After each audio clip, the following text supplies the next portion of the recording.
ٹھیک ہو گیا جی. ایک اور بھی وجہ آ گئی ہے کہ اگر ادھر معاملات تیزی سے بڑھیں تو ادھر تیزی سے ریلیف, یہی وہ ایک ریزن بھی تھا جس کو ہم یہ کہیں نہ کہیں کاؤنٹ کر رہے تھے جب اس ایشو کے اوپر کام کر رہے تھے کہ حکومت کو یہ بھی کہیں نہ کہیں خوف.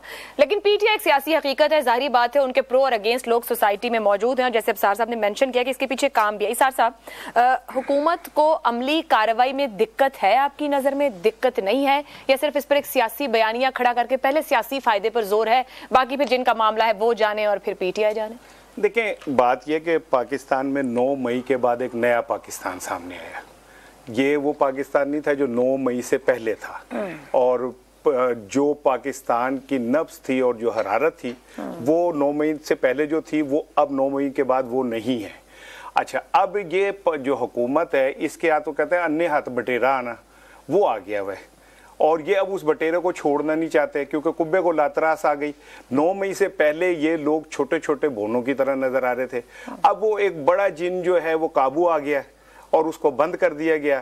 اب ان کے قد بڑھنے ہیں تو ان کے قد بڑھنے کا ایک ہی طریقہ ہے کہ روزانہ اس جن کو گالیاں دیں, روزانہ اس جن کو لوگوں کو بتائیں کہ بڑا پیڑا ہے, بڑا برا ہے, بڑا برا ہے, اور اپنے جو قد ہے اس کو بڑھائیں. لیکن میرا ایک جو ابھی قطع کلامی کی معذرت, مگر ماضی میں یہی سیکھا نا پچھلے 5-7 سال میں لوگوں نے, جو پی ٹی آئی کے چیئرمین کرتے رہے وہ بھی یہی تھا کہ دوسرے کو گالی دے کر اور اس کے اوپر الزام تراشی کر کے آپ اپنا قد بڑا کرتے رہیں, ان کو پولیٹیکلی آؤٹ کریں, آپ کا قد ہو جائے. آج یہ ریپیٹ ٹیلی کاسٹ کر رہے ہیں وہی چیز جو ابصار صاحب بات کریں کہ سیکھ پھر نہیں ہے. نہیں, کیا اس طریقے سے کوئی آؤٹ ہوتا ہے سیاست, کیا بتاتی ہے؟ ایک قتل کی وجہ ایک اور قتل تو نہیں ہو سکتا, ٹھیک ہے نا, کہ ہم اس لیے قتل کر رہے ہیں کیونکہ ماضی میں بھی قتل ہوتے رہے.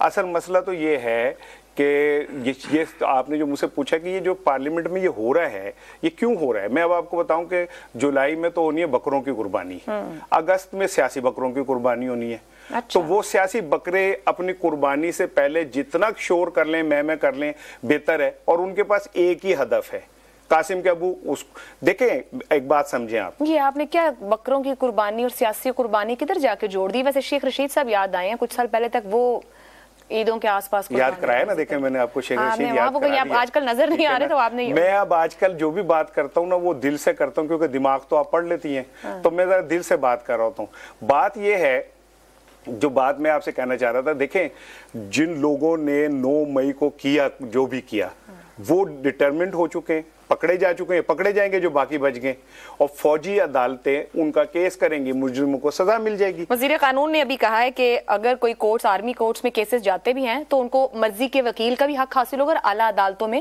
وہ چیلنج بھی ہو سکتا ہے. ٹھیک ہے, اب یہ مجھے نہیں پتا کہ جنہوں نے آرمی کورٹس بنائی ہیں ان کا اپنا پروسیجر کیا ہے, کیا وہ اس بات کی اجازت دے رہے ہیں یا نہیں دے رہے.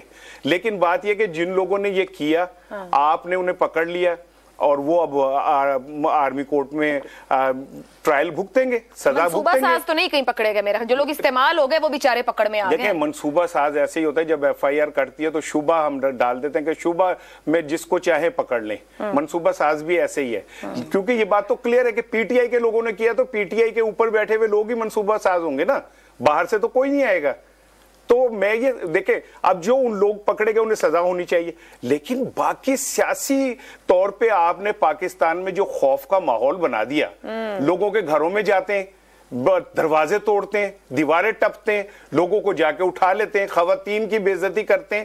یہ تو نہیں کہا آپ میں تو یہ سمجھتا ہوں کہ ان کے ان حربوں سے, حرکتوں سے پاکستان آرمی کے اوپر ایک وہ آتا ہے کہ یہ سارا کچھ ہو رہا ہے. عام آدمی کو تو اس فرق کا نہیں پتا, وہ تو اس فرق کو نہیں سمجھتے. یہ جو کچھ کرتے ہیں, جس طرح انہوں نے لوگوں کو خوف زدہ کر لیا ہے صرف اس چکر میں کہ چلو مرے کو مارے شامدار والی بات ہے. ایک بات اور میری سن لیں, عمارتیں توڑنے والوں کو تو سزائیں مل رہی ہیں, لیکن آئین توڑنے والوں کو بھی کوئی پوچھے گا؟